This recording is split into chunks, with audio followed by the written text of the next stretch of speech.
Hey, everybody. He's Herb. I'm Les. She's Bailey. Oh, wait, hold on. I'm Johnny Fever. He's Venus Flytrap. She's Jennifer. No, that ain't it either. We're Vikings Report with Drew and Ted, not WKRP in Cincinnati. Drewster, how you doing? Welcome to episode 23. Episode 23, let's light it up! All right, I'm cooler than you are. Why don't you fix your little problems and light this candle? He's right. Let's light this candle. He surely is. Light the candle. Yes. Resume the countdown. Baby, if you've ever wondered whatever became of me. I'm living on the air in Cincinnati. Cincinnati, WKRP. Toonses, how are you doing this evening? I'm doing good. You guys definitely got to keep your day jobs. We do. You show me a pay stub for $72,000 on it, I quit my job right now and I work for you. Hey, listen, I quit. You threw me a loop, man, in the studio. It was a solid harmony. It was a solid harmony. I can't live. Oh, that was pretty good. I like that theme song. It's one of my favorite ones in TV history. Tonight we bring you WKRP, 90 episodes, 4 seasons, starting in 1978. But tonight we bring you a show tribute, again with a very heavy heart, Ted. Yeah, the guy that played Herb Tarlack, the kind of creepy, borderline weird sales manager for WKRP, recently found out this past week that he passed away. So the great Frank Bonner. Rest in peace, Frank Bonner, one of the great character actors of all time in sitcom TV history. He was, wasn't he? He was that. He was. Remember those plaid suits he used to wear? That was every single week with the white shoes and the matching belt buckle. And he looked like Cincinnati's version of Huggy Bear from Starsky and Hutch. He did it. Yeah. He totally did. He totally did. He played that salesman role just perfectly. He never got any of the big sales. He always got the real, selling worms to a fish market or something really cheesy. Yeah. And I like that storyline they had with him and Jennifer Marlowe, who's played by the beautiful Lonnie Anderson. She was a receptionist. Swing, swing. And they always used to have him like sneaking around the plants behind her, like stalking her and stuff. I want everybody to see me leaving with you, walking out on my arm like this. And they had some great running bits every week. You had Frank Bonner with Herb Tarlack, the different, just horribly plaid jacket, and you had Les Nessman, the news guy. He always had a Band-Aid somewhere on his body every week. Right. When they shot the first episode, he hit his head on a lamp and cut his head, and they put a bandage on it. So they played that as him always having like injuries from his dog bites at home. His dog bit him. And then you had Andy, the station manager, and every kid wanted to have Andy's hair. Remember how it was like parted and feathered, and it was perfect? It just always had perfect hair. Never a hair out of place. Everybody wanted to be Andy. And he had the shirt kind of buttoned halfway down his chest, like right out of Saturday Night Fever. Like Andy was cool. Everybody wanted to be Andy. The great Gary Sandy. That guy, I think he still has that hairdo. Probably. And Gordon Jump played that nervous guy really well. Always like panicking. And I remember the one episode when Les Nessman, the mama's boy, like real, serious nerd guy, he was asking him, Johnny Fever said, "I'm sick. I don't feel good." And there was a moment when they were cutting that show, and Les Nessman said, "Well, how's your sinuses?" You go, "They're clogged up." "How's your head?" "Oh, it's kind of clogged up." He's asking him all this stuff. And then he said, "How are your joints?" And Hessman had a line, but he didn't respond because the crowd started chuckling, and the chuckle turned into just a laughing roar. They just sat there. But the look on his face, it was TV sitcom mania. And it was a great show. Even though they only did 90 episodes, it's got to rank up there with one of the, the greatest episode. Tell us about the greatest episode. The Thanksgiving episode where they did the turkey giveaway. I would submit that is the funniest 30 minutes of sitcom television in American TV history. Not just that show, but American sitcom television history. I'm with you on that, Ted. Oh, with Les Nessman. Oh, my goodness. Oh, the humanity. The turkeys are hitting like wet bags of cement. Everybody's running around pushing each other. Oh my goodness! Oh, the humanity! I mean, you gotta play it. Hearing Les describe it, and then The Gordon big guy. Gordon, the big guy. The big guy. That was And Herb coming back because they were all at the promo, and you cut the whole thing. You can hear Les, and you see Johnny Fever in the studio. Les, what's going on? And they come back, and it's all over. And Gordon Jump utters the absolutely iconic, "As God is my witness, I thought turkeys could fly." God is my witness. I thought turkeys could fly. You know when he said that, how did Frank Bonner, how did he keep a straight face? I don't know. How he kept a straight face, because that in itself, they got 10 Emmys for that show. He should have got one for that moment. Oh, that was just the funniest 30 minutes of TV in American sitcom history. You'll never move me off that argument. David Cassidy, tasty tidbit. David Cassidy from Partridge Family actually got the Johnny Fever part, but he turned it down. Did he really? And then they brought in Howard Hessman to read for Herb Tarlick's part.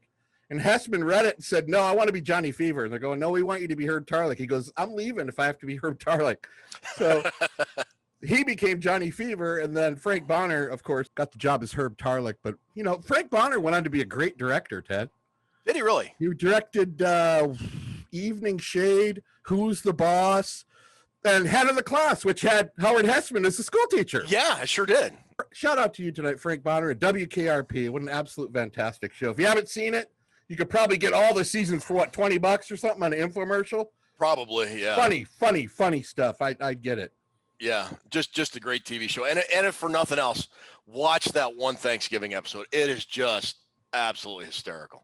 All right, so WKRP in Cincinnati. For episode 23, our player tribute, we're kind of mirroring the episode number with a player that used to wear that number.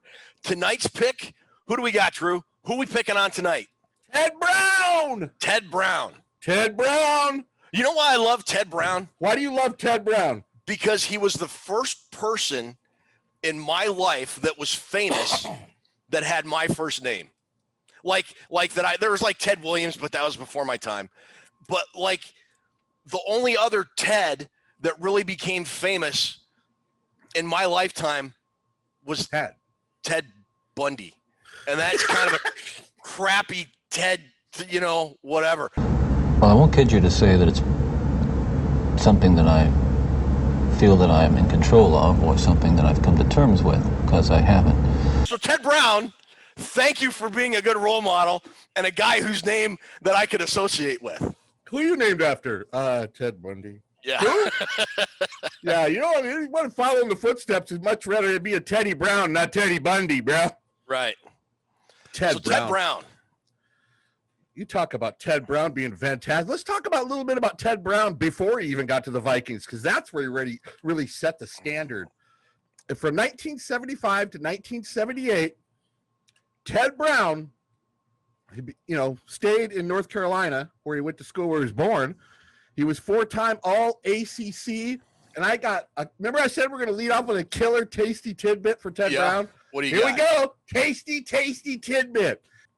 At North Carolina State, Ted Brown rushed for more yardage than any other running back in the ACC history. Really? 4,602 yards. And the record lasted until this season when Travis Etienne for Clemson, broke the record. The first-round pick that went to the Jaguars, I think, picked 25 in this year's draft. No kidding. Is that a tasty tidbit? But I'm going to make it even tastier. Can we do tasty? Throw some hot sauce on that tasty tidbit. All right. Etienne broke the record, 4,952 yards playing for Clemson. Mm-hmm. Teddy Brown still is in second place, so he held that record for over 40 years. 4,602 yards. Who's in third place? ACC guy. I have no idea. Dalvin Cook. Really? Dalvin Cook. You know that. You all work here. It's cashback match, people. You know that. You all work here. Yeah. I was going to say Warwick Dunn, but okay. That's good. Dalvin Cook is third. 4,464 yards. So 2 of the 3 guys that have rushed for the most yards in the ACC history are built with Vikings. They're Vikings now, and they were Vikings then. That's pretty cool. That's tasty-ass tidbit. You slurry that baby with chocolate. Oh, yeah. Now, chocolate and hot sauce. Let's go. So now, Ted Brown. Here's my memory of Ted Brown. Very good running back. Kind of took over for Chuck Foreman right at the same time Tommy Kramer was taking over. And we talked about it with Tommy Kramer. Kramer and Ted Brown sort of were kind of, I don't want to say hard luck guys because they had very good careers, but they came to the Vikings as the Vikings were moving away from that Purple People Eaters era, and the teams just weren't as good. So I think those guys probably don't get the accolades or the fond recollection from fans that I think maybe they should, and they probably weren't able to amass the stats that a guy like Chuck Foreman and Fran Tarkenton were able to because they didn't have that Hall of Fame offensive line that Tarkenton and Foreman had to work with. Right. Yeah, Tarkenton, that was the first year that Tommy took over is when they drafted Ted Brown. Yep. And it was Jimmy Marshall's last year. Yep. And people were moving on. They were making the transition over. But if you look at Ted Brown's numbers, Ted, they're right up there. They're right up there at the top. He's 5th all time in Viking rushing yards with 4,546. He's 4th in touchdowns with 40 touchdowns. Wow. He's only behind Adrian Peterson, Chuck Foreman, and Boom Boom Billy Brown.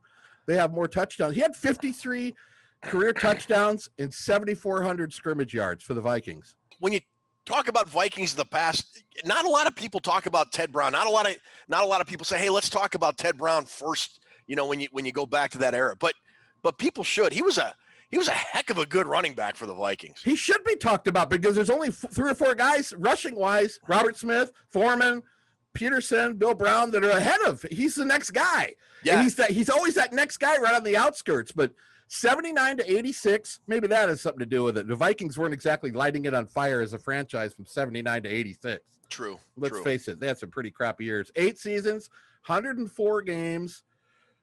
And like I said, he was just as good of a receiver as he was a running back. I mean, hard driving running back, always fell forward for more yards, and he was a big part of those games in the early 80s. He was. And just as good of a pass catcher as he was a runner. As we remember on that last game against the Browns, he set it up, Ted. Yep. Take us through it. He set us up. It was the play before the Met Stadium Miracle. Tommy Kramer threw a pass over the middle. There's like less than 20 seconds left. Vikings were on their own 20, no timeouts.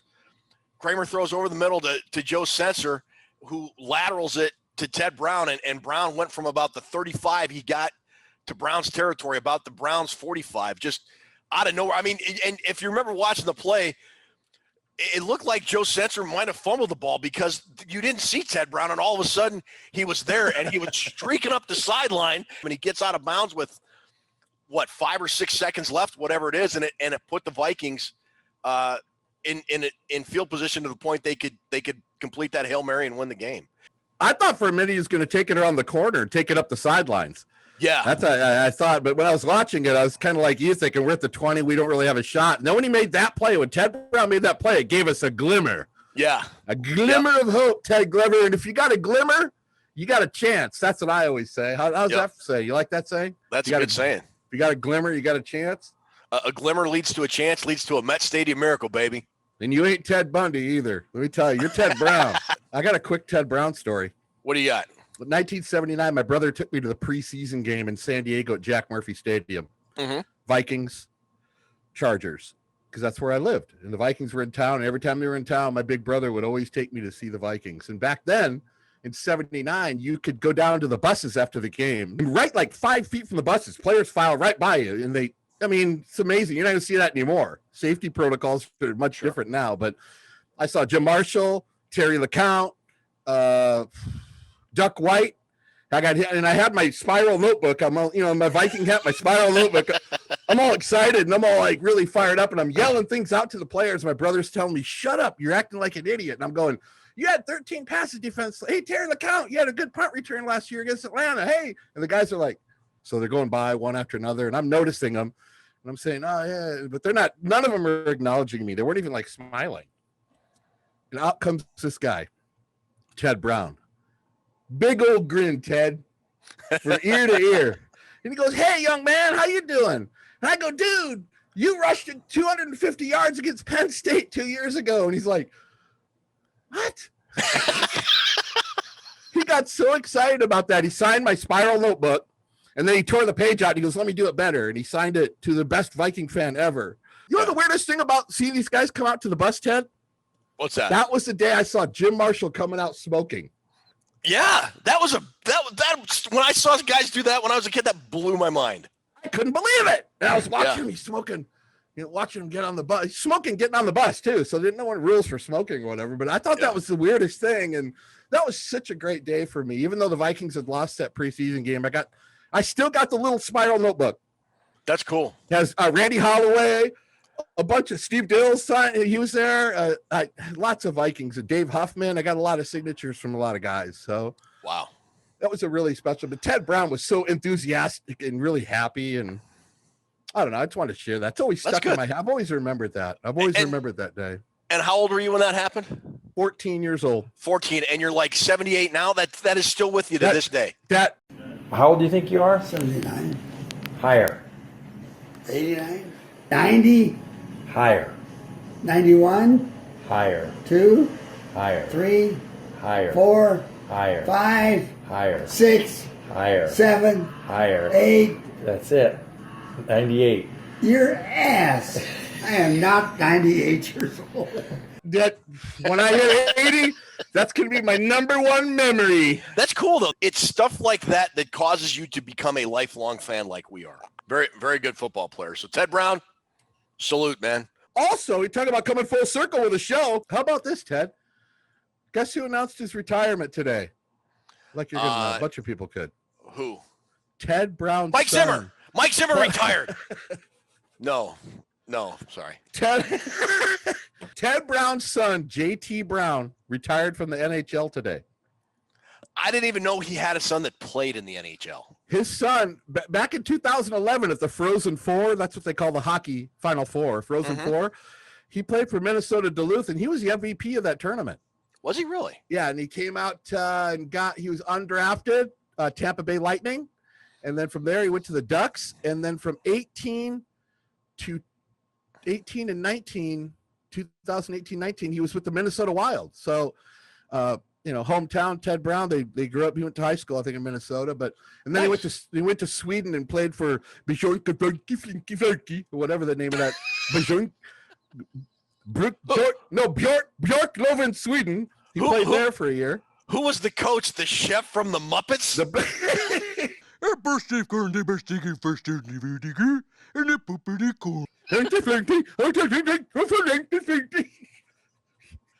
Terrible. We're terrible. So at the same press conference when he said, "I'm retiring from the NHL," isn't this weird? Ted Brown, it just happened like today, and we were talking about Ted Brown. Yeah.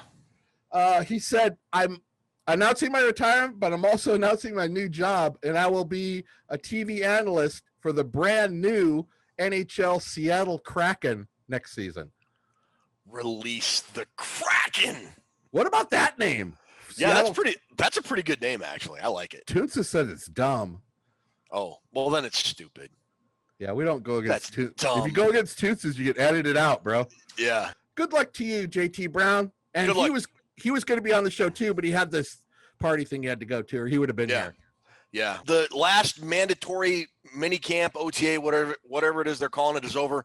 So we're really in the dead zone between that and the beginning of training camp at the end of next month. So not a lot of Vikings news to talk about, but a couple significant things.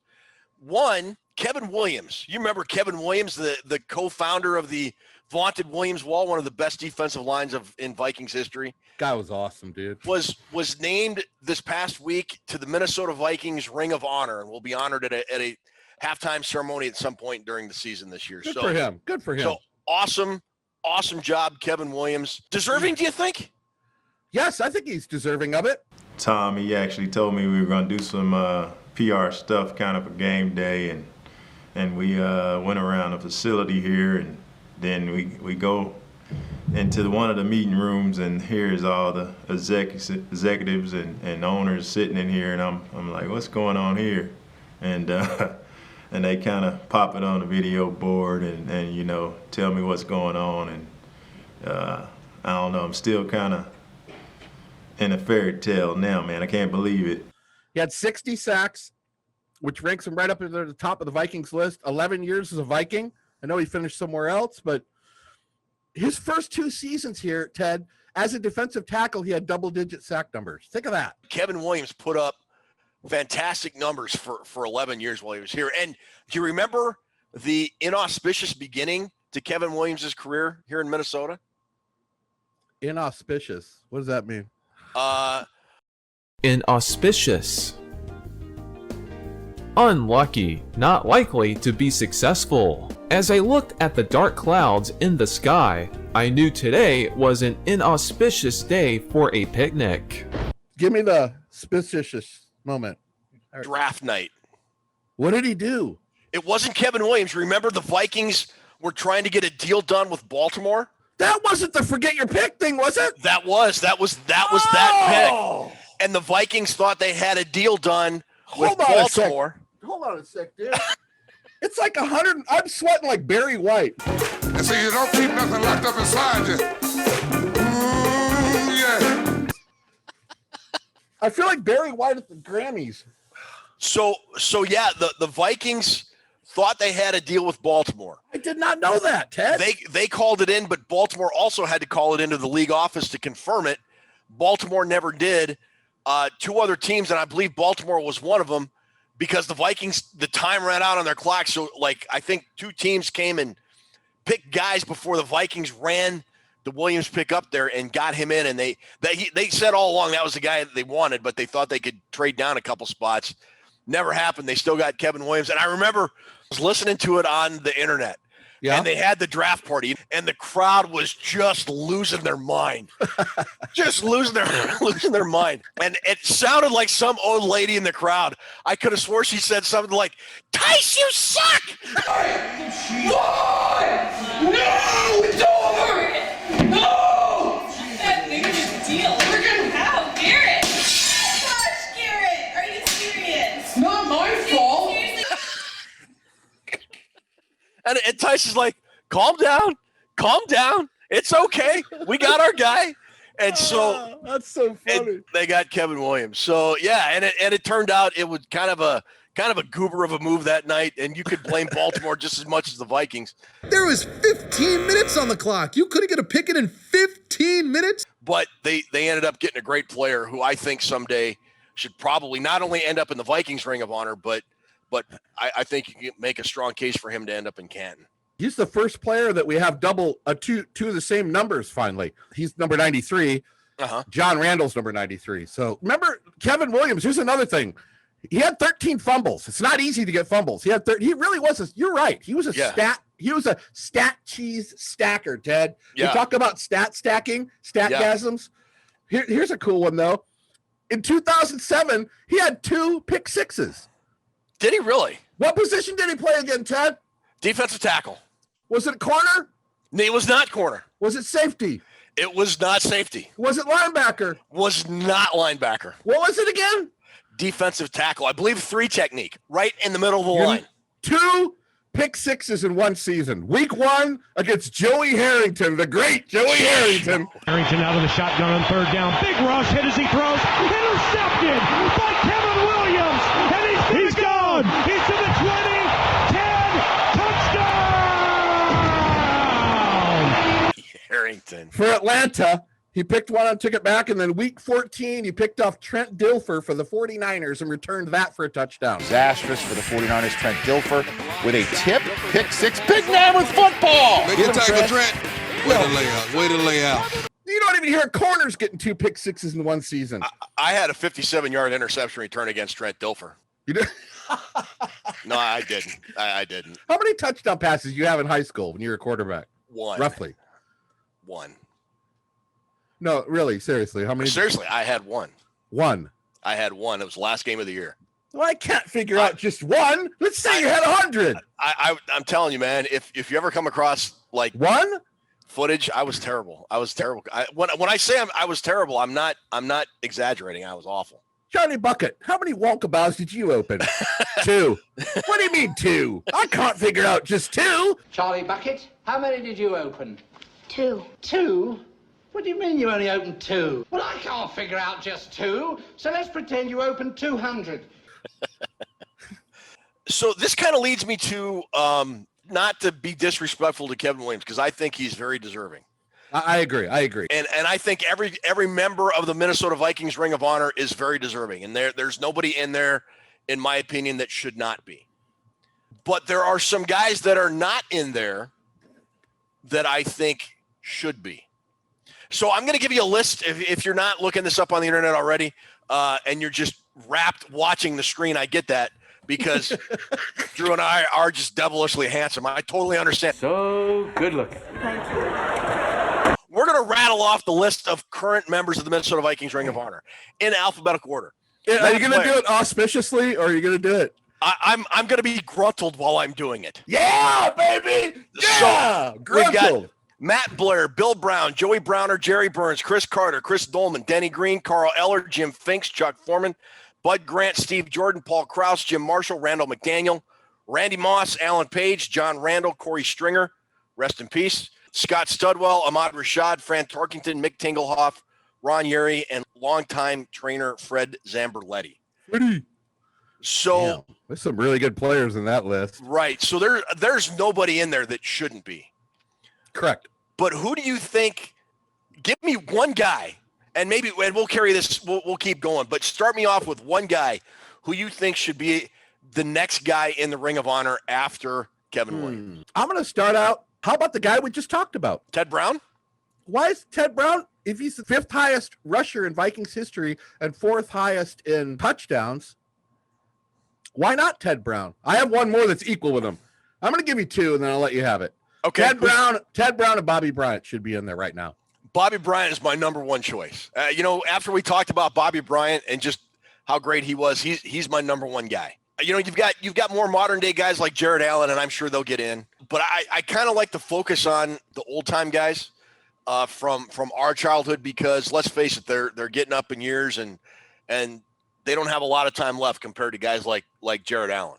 You're getting up in years too, you old man. I know. But how about a guy like Wally Hilgenberg, who's no longer with us? Absolutely. Great linebacker for. Absolutely. I think he was in. I know 3 Super Bowls, but I think he was in all 4, unless Roy Winston might have been. But Roy Winston's another guy. Roy Winston was in 3 Super Bowls. You could put him in. Hilgenberg. Besides Doug Sutherland, is there a more underrated Viking than Wally Hilgenberg? How about Jeff Seaman? Maybe even more underrated than Wally Hilgenberg.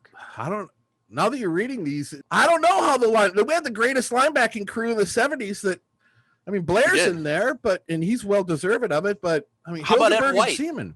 How about Ed White? Why isn't Ed White in there? I don't know.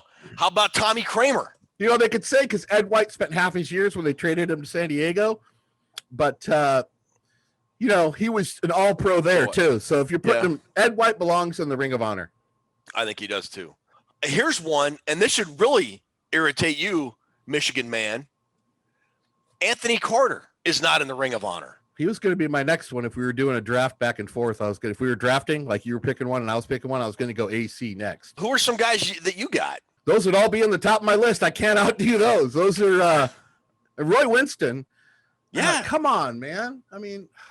Grady Alderman is not in the Ring of Honor. Milt Sunday's not in the Ring of Honor. Sammy White in there? Sammy White is not in the Ring of Honor. They got some work to do, bro. There's a now I get wanting to honor only one guy a year. I get that, and you can't just put in 20 guys at once. I get that, but maybe they could do 2 guys a year or something. One guy from the mid '80s and earlier, and then from the mid '80s on. I don't know, but I like the Wolf ownership group. I like that they are really paying attention to the team heritage and the team history. And have really accented and made the Ring of Honor a big deal again. I think it was just kind of sort of was poo-pooed under Red McCombs for a while, but that's just me. But I still think they have some work to do in folks they need to. There's a lot of guys that are still. I mean, there's a lot of great players that are already in there that you read, but if you team that up with the players you just mentioned, the Vikings have a plethora of great talent that's been here the last 50 years. A veritable 50, 60? A veritable cornucopia. A bag of cornucopia. Anybody recently, the last 10 or 12 years, that got a shot? Harrison Smith, maybe? Harrison Smith, I would think. Yeah, who's one guy? So we named Harrison Smith. Name one guy now besides Harrison Smith on the current roster that's an active player that you think could be potential Ring of Honor guy. Oh, Xavier Rhodes, he'll get in. Shoo in. Harrison Smith, and I think Kendricks has an outside shot. Okay, that's a good choice. Harrison Smith and Kendricks, and Adam Thielen. She's got a shot if whatever happens the next 3 or 4 years with him. Yeah, those are good choices. I would add one more name to that list, and that would be Dalvin Cook if he continues on his career trajectory. How is Tommy Kramer not in there? I don't know. How is Tommy Kramer not in the Minnesota Vikings Ring of Honor? That's your fault. You're a moron. So's your mother. Let's get some work done. We're going to start filling out some paperwork. Me and Ted Bundy, as soon as we're done with the show, we'll start filling out paperwork. We're going to let the Ring of Honor people know. So congratulations to Kevin Williams. Ring of Honor, very well deserved. Very well deserved. He was going to be on the show, but he was busy tonight. Yeah, he's busy writing his acceptance speech. We're going to start a new segment leading up to and into training camp, and it's going to be a draft pick profile. We've got all the list, all the draft picks the Minnesota Vikings took. We talked about them on draft night and our live draft recap, but now we're going to dig a little bit deeper and talk about them. We're going to go from the last draft pick to our number 1 draft pick. So tonight we're going to start with defensive tackle Jalen Twyman out of Pitt. Now, Drew, before you start talking the on-the-field stuff, there was kind of a scary off-the-field thing that happened right before we started recording. Dude, our show is tied into something mystical. It really is. Something magical. It's like the 3rd time we were set up to record a show, and an hour before the show, Patrick Peterson thing happened. Remember that happened when we were recording? Yeah. And here we go with another one. Lay it on me. He's from the D.C. area. He was visiting his aunt. Apparently, he was a passenger in a car. From what I can piece together, the car pulled into a gas station. Gunfight at the OK Corral breaks out. He was shot 4 times, and you're thinking, oh my gosh, shot 4 times. But from everything I'm seeing from Adam Schefter on the internet, they were superficial wounds. So nothing serious. Fortunately, thank goodness. Oh man. Expected to make a full recovery, and that is kind of really all I know. It says Jalen Twyman expected to make full recovery after he was shot 4 times while in a vehicle in D.C. this evening. His agent, Drew Rosenhaus, confirms, and the details were first shared with Adam Schefter and ESPN. So Rosenhaus still has players? Oh yeah, he's still big time. He's a shark, man. He's a big time shark. So the most important thing here is defensive tackle Jalen Twyman's health, and he's going to be fine, expected to make a full recovery. So wow. That's good. That's good. But Jalen, just get out of DC, come to Minnesota, just live in the Vikings compound. Yeah. Just stay there. Yeah. Until training camp starts. That DC area, man. Scary, man. It's just steer scary. Clear, brother. So that scary news aside, Jalen Twyman. Drew, let's talk about Jalen Twyman, the prospect, and how he's going to fit for the Minnesota Vikings. Jalen Twyman, we all talked on draft night. He was one of 2 guys that dropped, or 3 guys. Davion Nixon from Iowa, I was surprised. Jeremiah Owusu-Karamoah, when he dropped all the way to the 2nd round, the Browns took him. I thought that was a steal. And my 3rd guy on my entire board, out of all positions, was Jalen Twyman, falling to the 6th round. Round 6, 199 overall. Huh. Who else was pick 199? You didn't see that coming? Tootsis. Do you know Tootsis? 6th round, pick 199. Name rhymes with Bomb Brady.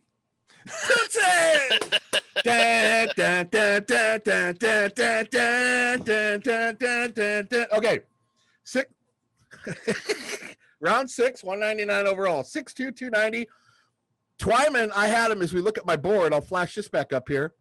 Look where I had Jalen Twyman. I had him as a second-round talent. The guy is super talented on the inside. Does have his limitations, but he has so much promise when you watch him on tape, and he's always modeled his game after Aaron Donald. He's super quick. I think there are a couple reasons he may have fallen as far as he did, but the Vikings might have got their biggest steal with the last pick they took. That's how high I am on Jalen Twyman. So why do you think he fell? Because you had him rated really high, second-round pick. Yeah, fourth overall defensive tackle. He was my number 4 guy overall. Yeah. So why do you think he fell so far? Well, first off, he didn't play in 2020. He opted out. The only tape the GMs and everybody could see is from 2019. That's going to scare a few people. Okay. I mean, he only played 21 college football games. That's probably another thing that scares people. But the biggest concern that I've heard about Jalen Twyman is his size. I mean, he's really quick. He's got really quick gap movement. He's a 3 technique. He probably won't play anything else. He'll never be a nose tackle because of his size. And he doesn't play with the best leverage. So basically, when he gets locked onto players, it really hurts what he can do on the field. He's a super quick guy. He flashes. He gets a lot of tackles for loss. And that's basically what his strong points are. But he's so good at that. He just jumps off the screen at you. When I watched it, I was like, this guy's like the best defensive tackle I've seen in this draft. I mean, he's crazy. He's so quick, so explosive. You know what's kind of weird about Jalen Twyman? When he got to Pittsburgh, Ted, out of high school, his main prowess was playing against the run. He was like Jerry Ball. I mean, the guy was like really good run defender, run stuffer. But like I said, he's always modeled his game after Aaron Donald. That's why he went to Pittsburgh, is because he loves Aaron Donald so much. That's why he attended that school. He wanted to be quicker and model what Aaron Donald did. So he weighed 315 when he got to Pitt. He dropped 35 pounds down to 280, became ultimately quick through the gap, ultimately quick defensive tackle, and his game was really rounding out. But what he did when he lost that weight is it hurt his run defense.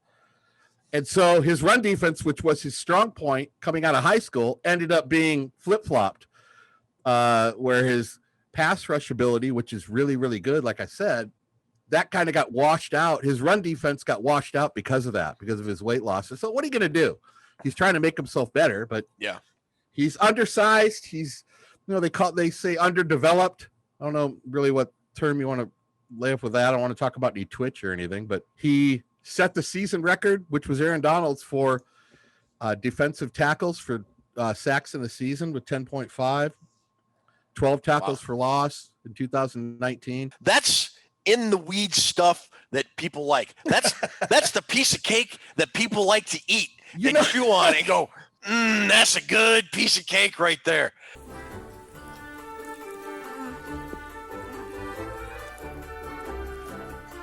I want another piece of Twyman cake. That's good. Num num. That's delectable. So now let's look at the Vikings defensive tackles currently on the roster.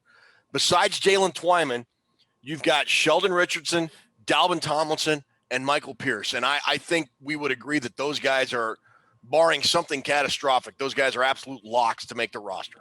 Sure. So if the Vikings go with 4 defensive tackles like they kind of have in recent years for their rotation, maybe 5, Twyman is going to be fighting for 1 or maybe 2 roster spots with the following folks: Zionde Johnson, James Lynch, Jordan Scott, and Armand Watts. Do you think he has a realistic chance to make the roster this year, or do you kind of maybe see him as a practice squad guy? I think he makes the roster. You do? I think, well, besides those first 3 guys you mentioned, we're going to keep 2 more. I think Lynch and Jalen Twyman are the guys. There's your depth. Over Watts, over Armand Watts. I think Twyman's better than Watts right now. Okay. And I know it's kind of a spicy hot take. You know what? When one of these guys, Pierce or somebody, gets winded, you're running Twyman out there, man. You're running out some good depth. You're not running Jaleel Johnson out there. Yeah. Me and my Johnson. You're not running me and my Johnson out there. I do. I think he will make the squad. The only thing, he's got some great talent to learn from. That's the good thing. He's walking into a situation, not only with Andre Patterson, who's a hell of a defensive coach, he's got the guys you just mentioned to tutor from. And I'm telling you, his raw talent, if it's developed right now, the only way he beats people is with quickness. And which is fine if you can beat him that way, but you got to be able to beat him with a secondary move, Ted. You have to. Yes. Otherwise, you just become one dimension, a dimension not only of sight and sound, but of mind. And right now, he beats people with quickness, and he beats them a lot. He's super talented. He's got a great swim move, but he's got to be able to break off when it gets to be one-on-one tackles. He's got to be able to do that. Otherwise, he's going to wash out. But he's a guy he's tremendous talent. He wants to get better all the time, and he is a guy that was doubted in high school. He was doubted when he came to Pitt. He knows what it's like to be doubted. He's come through every time, so why not now? Yeah, I just, trying to watch my steps. It's about the small things. I watch it from a big standpoint from the team, and then I break it down all the way to me. Am I taking the right steps? Is my strike eye level, stuff like that. Most of it is about being hungry. Then you got Coach Partridge that played a lot into it, and Coach Narduzzi, Coach Bates, and stuff like that. Asking pro guys and how do they watch film and what do they study. Okay, that's solid reasoning. I'm going to tell you something. What's that? In 3 years, you're going to be telling, you're going to be saying? What am I going to be saying? You're going to be saying, Drewster, I cannot believe we got that cat at 199 overall. That's what you're going to be telling me.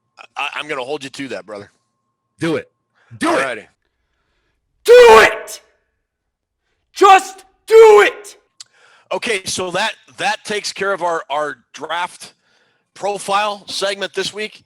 Next week, we'll be back with the guy drafted right before him. I don't have the list in front of me, but we'll figure it out. I was just going to try to cheat and say, I don't know who it is either. Who got taken before him? I don't know. I got to look it up. So hang on. We're going to talk about Zach Davidson, already headed to the Hall of Fame because he had that one-handed catch in OTAs. T-shirt, shorts, and like the old 1920 Canton Bulldog helmet, one-handed catch. So we'll talk Zach Davidson next week. Oh, that's going to be a hell of a show. After that one-handed catch, his time's probably all used up by he probably already got a contract. He probably already got his contract cut up and redone in another extension. I'm looking forward to doing a breakdown on Zach because I'm hearing he was a hell of a punter. So if that guy could use up another roster spot himself by being a punter, all the power to him. But I'm for it. What about those weird hats they wear? Do you like those things, Seth? I think that should be their regular helmet. I'm just goofy. No, I think they're stupid. This is stupid. Put on shoulder pads, put on pads. Let's get cracking. Let's do some hitting. But you whatever. Imagine Ed White and Ron Yeri running around with those things on their head. No. Bill Brown? Imagine Bill Brown wearing that thing. They'd have thrown him right back in Zamberletti's face and said, no. It would have been like when Amanda didn't want to win a cup on the Bad News Bears. They all have been doing that. You ain't strapped one of these things on me. Well, she don't wear one. I don't wear one. Remember, if she ain't wearing one, we ain't wearing one. That's right. All right, so that's it for Vikings news this week. We've got a couple commercials heading your way, and then we will be back with Toons' Trivia. I'm going to kick your ass in this week. I'm feeling good about it. Okay, all right. Are we going to do this again? This is it. This is the week we're going to do this again. Okay. I'm calling it right now. Okay. You better get a first aid kit because you're going to be licking your wounds, Glover. This is my day, my trivia tonight. Bring it. Okay, call your shot, Christian Ponder. I was driving down the road the other day when a passing car kicked up a stone that cracked my windshield. So I called Tom Posing Auto Glass. His number is easy to remember, 33 Glass. Hi, I'm Ted Brown, former running back for the Minnesota Vikings. I know how important it is to give 100% every time, and Tom Posing has that same attitude. He's fast, professional, and committed to doing the job right. So the next time you need any glass work done, call Tom Posing Auto Glass at 33 Glass, my number one choice for glass. Oh my That guy really breaks me up. He's really funny. You ready for more yuck? Yeah. Catch the greasy dishes we left after dinner. Yuck is right. I hate this cold, greasy gunk you get when you let dishes stand. Don't worry, I'll help. Oh, wait, don't squirt. That's my old liquid. I've changed to Dawn dishwashing liquid. It's better. Dawn cuts through this cold, greasy gunk. Come on, Sal. They're all the same when it comes to that stuff. Ah, try Dawn. Dawn cuts through tough grease better than other liquids. Watch. Plates covered with cold beef grease. We'll soak one in another leading liquid, one in Dawn. Watch how Dawn cuts through that cold grease. Why, look at the other. Now look how Dawn got the grease. Much better. This pan doesn't feel greasy. Huh. Plates? Glasses? Told you. Now, does the water feel greasy? No. That's funny. Neither do my hands. Oh, that's not funny. That's Dawn. Oh. Switch to Dawn, the better grease getter. Gets grease better than other liquids.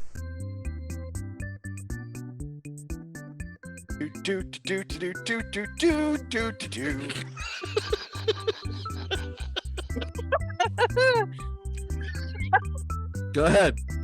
Welcome to Tuesday's Trivia. How you guys doing? Hey, Hi, Tuesdays. This week we're going to do something a little bit different. We're going to have a photo challenge. Excellent.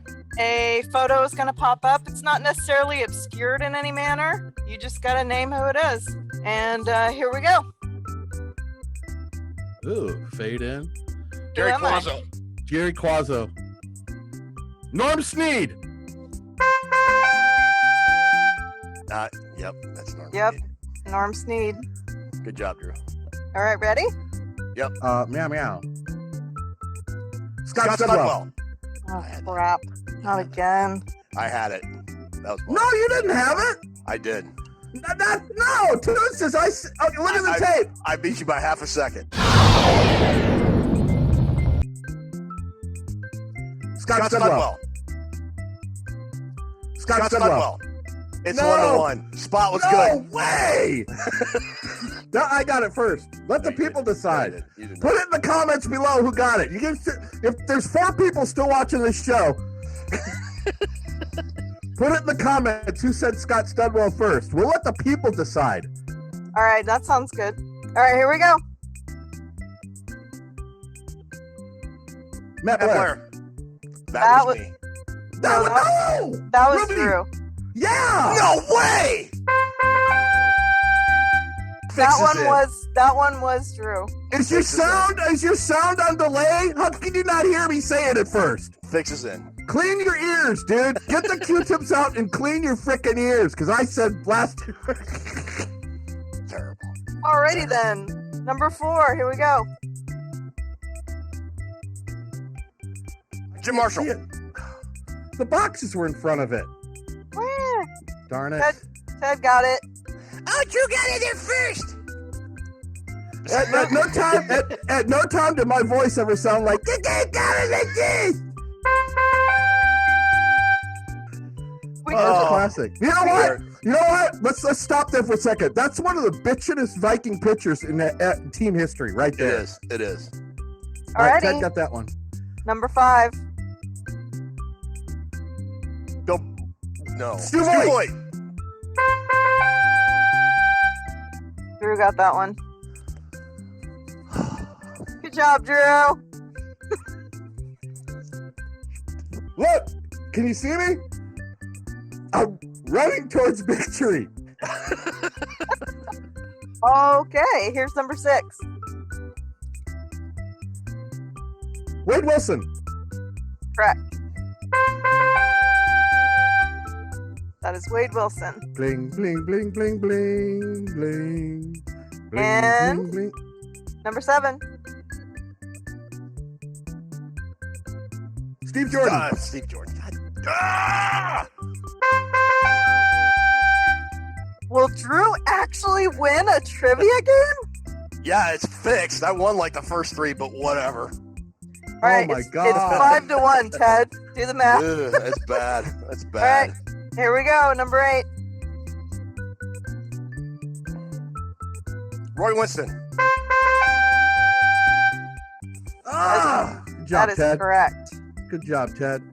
What a great pitcher. Look at that thing, dude. That's a good picture too. What a hell of a linebacker that guy was, wasn't he? Yep. All right, here we go. Number 9.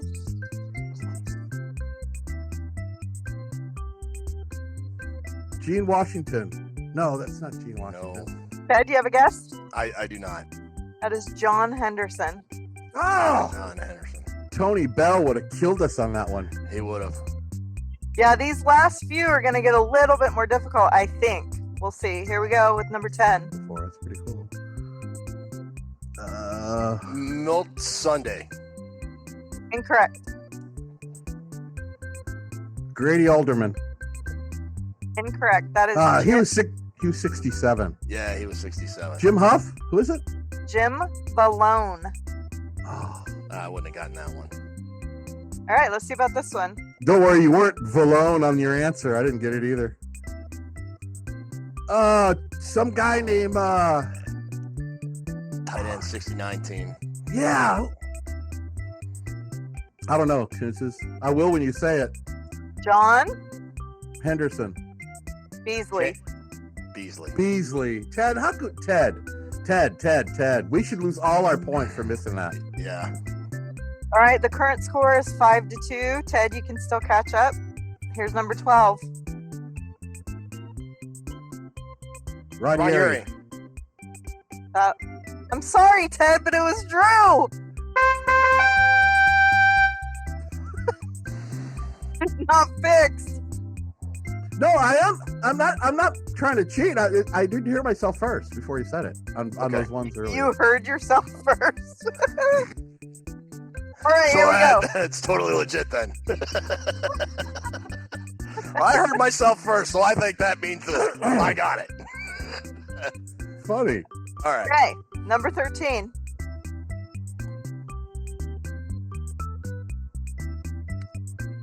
Bob Berry. No. That was a tie. That's not Bob Berry? That's not Bob Berry? It's It not is Bob. not. That is Bill Kappelman. Holy hell. Alrighty. Wow. He was related to John Cappelletti. They just had different names, but they're related. I didn't know that, Ted. That one stumped me all the way. All right, number 14. Gary Quazzo. Gary Quazzo. Yeah, Drew, you got Yes, it. that is him. And the last one that doesn't matter because Ted got whooped. Funny. Clint Jones. Yes. Correct. Good job, Ted. That you didn't even see his number, dude. Oh yeah, 20 on the one side and 6 on the other. Yeah. All right. I like this. I like this game. Can we do this again? Thanks for playing, you guys. Yes, we could do this again. The only one I could beat that. Thanks, Tuesday. And I want an official review because I think I got in first a couple times. Okay, if you're watching the show, put your vote in down. We're gonna let the first couple figure it out with the people. We're gonna answer to it below. But we'll let the people decide. And Drew, if you won, congratulations. Well-deserved victory. That was kind of fun. That was fun trivia, That was good. though. It's kind of a different way that. of doing it. That Thanks, was good. Tootses. You put Thanks, some tough Tootses, ones very up much. there. All right. So that'll put a bow on this episode. Once again, folks, thanks for watching. Thanks for listening. Thanks for commenting and participating and being part of the show. We love hearing from you. We love hearing your show requests. If you have player tributes you think we should do, we'll love to hear those too. We've got just a few weeks until camp starts. We're getting close to actual real live football. Both getting really fired up for that. Got some exciting announcements coming up for what the show is going to be doing once football season starts. So stay tuned for that. We got more contests coming. We'll announce those in the coming weeks as well. Yeah. Really, really appreciate all the support that everybody's getting us. Thank you, Toonses. Thank you, Drew, for being a great co-host. Thank you, Liz, again for your production stuff as well. And I just love doing this every week. I look forward to it and can't wait to do it again next week. But for now, Drew, take us home, buddy. I can't even add to that. It was so perfectly said. Ted, thank you. Thank you, everybody, for watching our show. Episode 23 is now in the books. Got a big ribbon around it. Thank you, Ted Glover, for hosting. You're the best host in the business. Thanks, Tootses, for putting together that awesome trivia and producing the show. Thanks to WKRP. Rest in peace, Frank Bonner, and also Gordon Jump, who we lost in 2003. Those are the two people we've lost from that show. Thank you, Ted Brown. Ted Brown. How about Ted Brown tonight, Ted? Good player. Ted Brown. Good luck to you. First Ted that wasn't a serial killer for me, so that was good. Oh, this is great. A lot of fun. And I believe that's all we got. We're looking forward to getting this done and getting on to the next episode. So thank you for everybody for supporting us. And say good night, Ted. Good night, Ted. What do you say, beautiful? How about you and me getting it together tonight? You only go around once in life, so why not grab a little gusto?